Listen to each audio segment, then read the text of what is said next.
It often starts like a dream, a fairy tale, almost too good to be true. He swept me off my feet.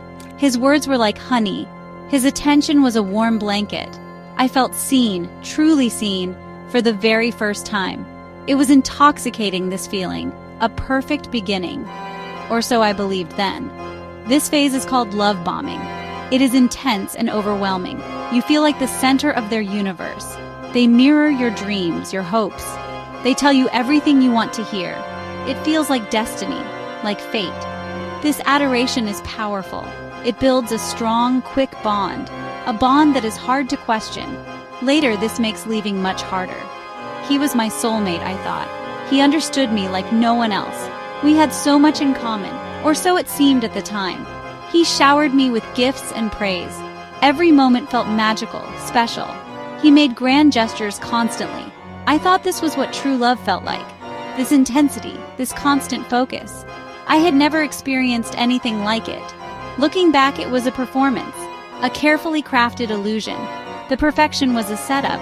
It was designed to draw me in completely, to make me dependent on that high.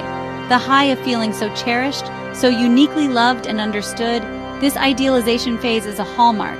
It is the first deceptive act, a beautiful lie before the storm. The red flags were there early, but they wore clever disguises. His intense jealousy, for example. I mistook it for deep passion. He loves me so much, I told myself. He's afraid to lose me, his need to know my whereabouts always. I saw it as caring, as concern, not as the beginning of control. These were subtle, early warnings. His quick temper was another sign. He would get angry over small things. Then he would apologize profusely. He'd say he was just stressed, or that he loved me too much. His emotions were a roller coaster. I found myself walking on eggshells, trying not to upset him. This was not love, it was fear. A fear I didn't recognize then. He subtly isolated me from friends. He would make negative comments. They don't really understand you, he'd say. They aren't good for you like I am. Slowly, my world became smaller. It revolved more and more around him. I thought he just wanted us to be close, to have our own special world. This wasn't protection, it was possession, a careful strategy to weaken my support. His possessiveness extended to my time. He wanted all my attention. If I had other plans, he'd sulk, or he would create a minor crisis, something only I could solve. I started canceling on others, to keep the peace, to make him happy. I believed this was compromise, the kind you make in a serious relationship. It was, in fact, manipulation. The shift was gradual, insidious. The loving words became criticisms, disguised as constructive feedback. I'm only telling you this because I love you. My clothes, my friends, my ambitions. Suddenly, they were all wrong. He knew better, always. His approval became my everything. I started to doubt my own judgment. This was the beginning of gaslighting. He would twist my words, make me feel like I was crazy. I'd remember events one way. He would insist they happened differently. With such conviction, I'd second-guess myself. Maybe I am too sensitive, I'd think. Maybe I am misremembering things. This constant confusion was exhausting. It chipped away at my sanity. My reality became blurred and uncertain.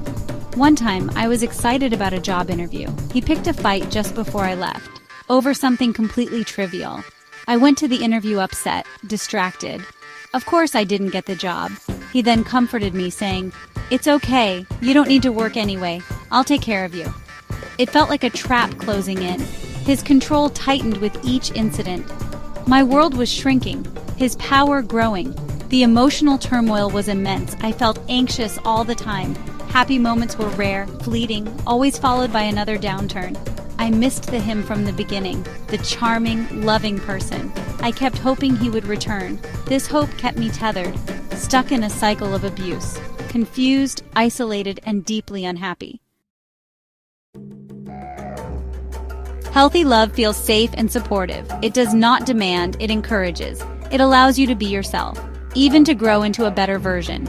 There is mutual respect, trust. Communication is open and honest, not manipulative or confusing. You don't walk on eggshells. You feel secure, not constantly anxious. Your boundaries are respected, not violated. Unhealthy narcissistic love is different. It is about control, not connection. It isolates you, criticizes you. It makes you doubt yourself. Your feelings are dismissed or invalidated. There's a constant power imbalance. You feel drained, not energized. The relationship is a roller coaster, full of intense highs and crushing lows. This is not love, it is abuse. If this sounds familiar, please know this. You are not alone in this experience. It is not your fault. Narcissistic abuse is subtle, insidious. It is designed to confuse you. Recognizing it is the first brave step. Trust your gut, your intuition. If something feels wrong, it probably is. You deserve to be treated with respect. You deserve to feel safe and valued. Reach out for support. Talk to a trusted friend or family member. Consider professional help from a therapist, someone who understands narcissistic abuse. Create a safety plan if you need to leave. Document incidents if you can. Rebuilding your life takes time. Be patient and kind to yourself. Freedom from abuse is possible. You can reclaim your life, your joy.